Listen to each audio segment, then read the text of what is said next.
खै के भयो किन मेसेज गरे के भएको छैन यस्तै हो धेरै टेन्सन अलि घुम्न जानुपर्छ कतै ल ल पछि बोलौँ न अहिले अलि सन्च पनि छैन जस्तो छ है पछि बोल्छु ल ल भेट्नुपर्छ नि त म भोलि आउँछु त्यहीतिर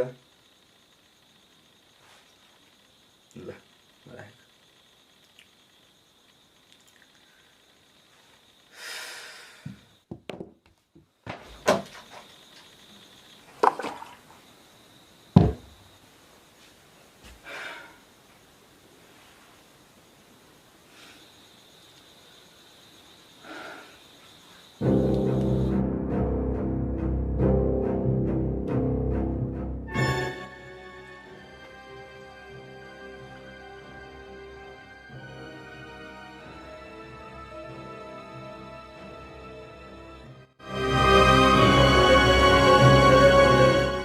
so hey beautiful people, what's up? फेरि पनि वेलकम छ आजको मेरो भिडियोमा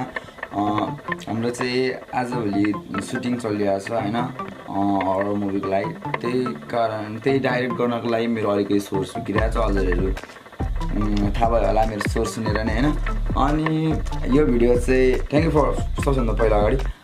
थ्याङ्क यू फर वाचिङ यो भिडियोको लागि यो भिडियोको क्यामेराम्यान चाहिँ रहनु भएको छ मेरो बाबाजी उहाँ त मेरो बाबा हो हेर्न सक्नुहुन्छ सबैजनाले होइन अनि आज चाहिँ मसँग डिएसएलआर छ किनभने हाम्रो यहाँ मुभी सुटिङ भइरहेछ नि त त्यसैले क्यामेरा मसँगै हुन्छ प्रायः जस्तो होइन अनि हामी चाहिँ अब छ हाम्रो अझै 2-3 दिन हाम्रो फर्स्ट सुट भयो अब 2-3 दिनमा सकिन्छ हाम्रो मुभी मैले चाहिँ स्क्रिप्ट तयार गरेको थिएँ 1 हप्ता अगाडि अनि आज चाहिँ आजबाट सुरु भइसकेको थियो अनि सो त्यसकै लागि क्यामेरा छँदैछ घरमा अलिकति सुट पनि गरिहालौँ मैले लेखेको 2-3टा स्क्रिप्टको भनेर मैले आजको यो स्क्रिप्ट भिडियो मैले बनाइसकेको छु so thank you for watching thank you मेरो बाबालाई पनि किनभने उहाँले मेरो लागि आज हामीले गऱ्यो भनेको बेलुकाको सुट बेलुकामा गरिरहेको थियो हामीले सुट होइन अघिदेखि अहिले बेलुकासम्म अँध्यारो चाहिँ लाइटिङ बलेर हामीले गरिरहेको अघिदेखि होइन अनि यही हो मेरो रुम चाहिँ यही हो मैले बनाएको यो गिटार कस्तो छ भनिदिनु होला होइन अनि त्यही हो यो हाम्रो क्यामेरा अनि धेरै धेरै धन्यवाद सबैजनालाई हेरिदिनु भएकोमा हो thank you by by by by okay अनि गाइज भिडियो कस्तो लाग्यो लाइक सेयर सब्सक्राइब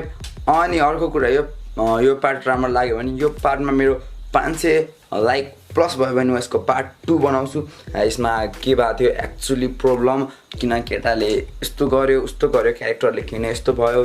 के भयो किन यस्तो अलिकति डर लाग्दो छ भने हजुरहरू जानुहुन्छ भने पार्ट 2 मा आउँछ दामी आउँछ लाइक सेयर सब्सक्राइब मेरो सब्सक्राइब त केही चाहिएन मलाई मतलब चाहिन्छ तर यो भिडियोमा चाहिँ मेरो 500 लाइक कम्प्लिट भयो भने म यसको पार्ट 2 बनाउने छु सो टाटा बाई बाई